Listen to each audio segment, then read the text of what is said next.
In today's video, we're going to learn how to create this cinematic documentary editing style all inside of After Effects. So there are a bunch of tutorials online teaching you how you can make this kind of cinematic documentary editing style, but most of the tutorials don't tell you where to get that images from. So the main ingredient is your images, right? If your images don't resemble the story that you're telling, it's not going to look good. So what I think is best is to generate your images using AI. So for this example, I used Envado's Gen AI tool to generate these images and build the entire scene. So let's get started. Go inside After Effects and let's build this scene, okay? I'll just drag in the background inside the composition, scale this to fit the comp size, make it a 3D. You can import the missiles, 1, 2, 3, drag and drop it here, make it a 3D right away. And you can scale it down. I'll scale the middle one here, and I'll just move this number 1, which is this one on top, somewhere around here. Let's scale it down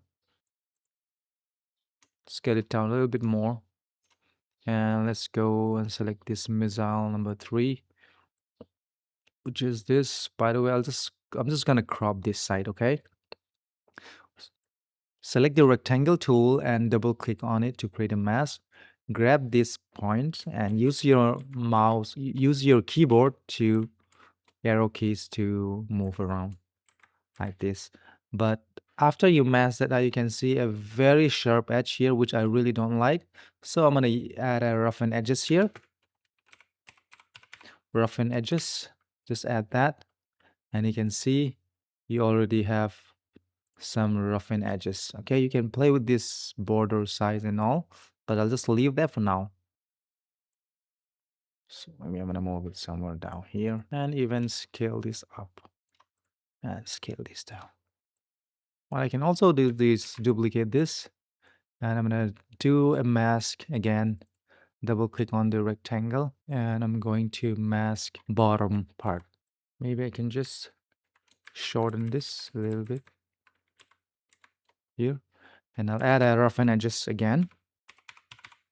Roughen edges, and you can center this anchor point by control and double clicking on this pen behind tool, and place it somewhere around, I don't know, somewhere here. You can just place it wherever you want. I'm gonna duplicate this and I'm gonna move it somewhere around here again, and move this up a touch somewhere here. And I can also add a text. Just add prototype, scale it up, and make it a 3D. So don't forget to make this a 3D layer, right? So let's just put it like this. You can also duplicate one more text, and you can place it, wherever you want, somewhere around here. You can just add the model number or whatever you want. I'm just going to add something like that. Okay, we're going to add some contrast to the background. So I'm going to add a curves, and the idea here is to have a very cinematic and realistic camera movements and the colors. Okay, so to do that, we're going to add some lights. So I'm going to go and add a light, and go with spotlight. Okay, enable this cast shadows. I'm going to hit OK. And let's go and turn these two views, and you can see this is the camera view and the left side is the left view. So what I'm going to do is move it backwards, and I'm going to change this view to top, and I'm going to grab this and I'm going to move this to the side and point it towards this one. So you kind of have a very cinematic lighting here, right? Something like that. So without the light and with the light, you can see you already have a very cinematic lighting. And let's go to the left view again, and maybe I'm gonna move it up and point it down a little bit like this. So you have a very cinematic light. Something like that. Okay. So I'm gonna go and switch this to one view, and let's just go and animate the camera. Okay, let's just create a camera. I'm gonna stick with 35 here, okay? And I'm gonna go and create a null object, make it a 3D, and parent the camera to the null. Okay, so let's collapse this camera options. And what I'm gonna do is I'm gonna zoom in, okay? I'm gonna zoom in like this,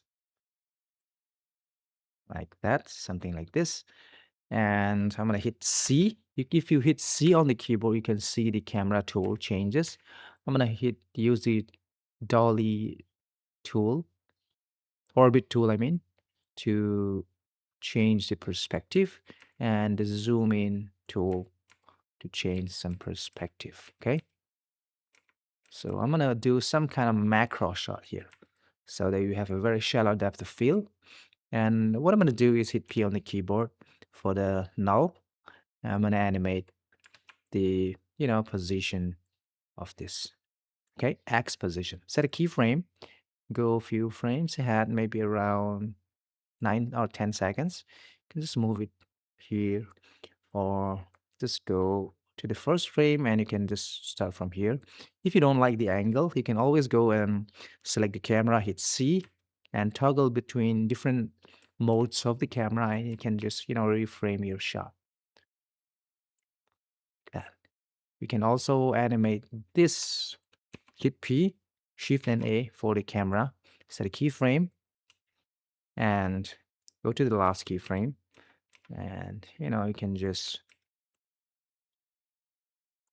change it something like that. That's a little too fast for a cinematic shot, but you got the idea, right? So you can make it slow by just moving this further away. It's still very fast. So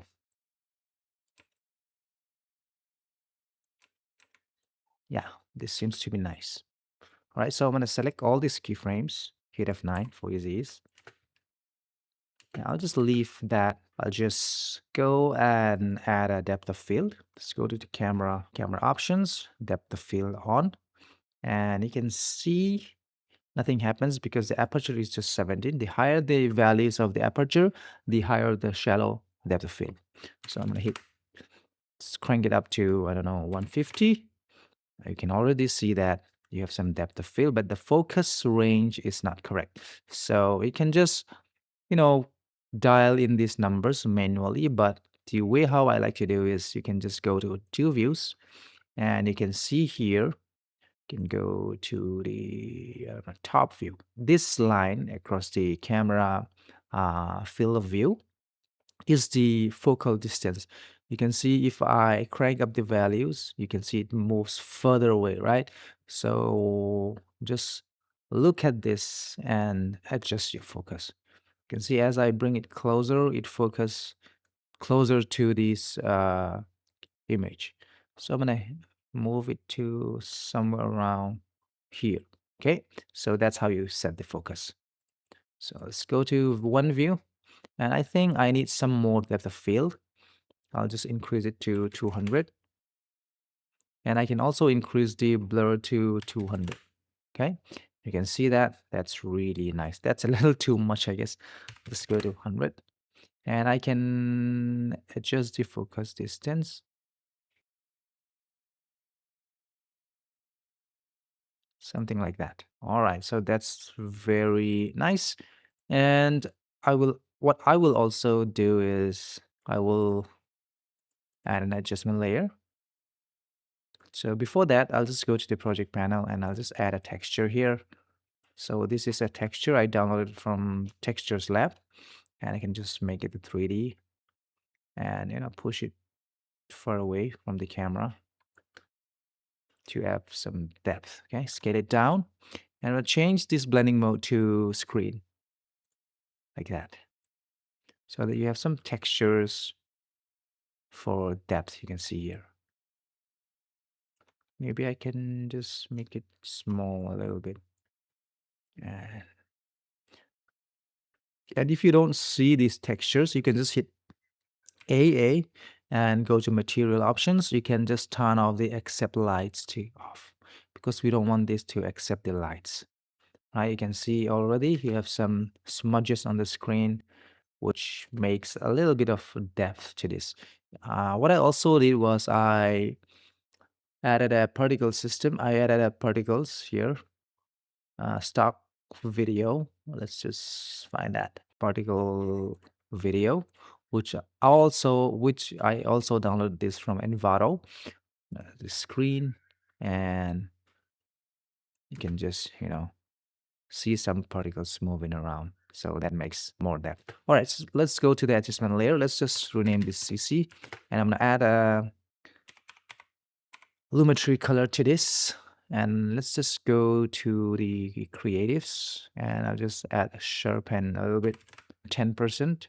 Now let's go to the basic. Let's add some contrast and shadows, bring it down, and maybe contrast a little bit more. And I'll also increase the temperature to around 20. Okay. Now let's just go down to color wheels, and I'll just crank this down, the shadows, and even the midtones, because I don't want a very bright scene here. So just want to lower down the highlights. And I can just adjust the colors as per your taste. I'll just leave it a little bit to the warm tones here. Okay. All right. So what I also added was noise.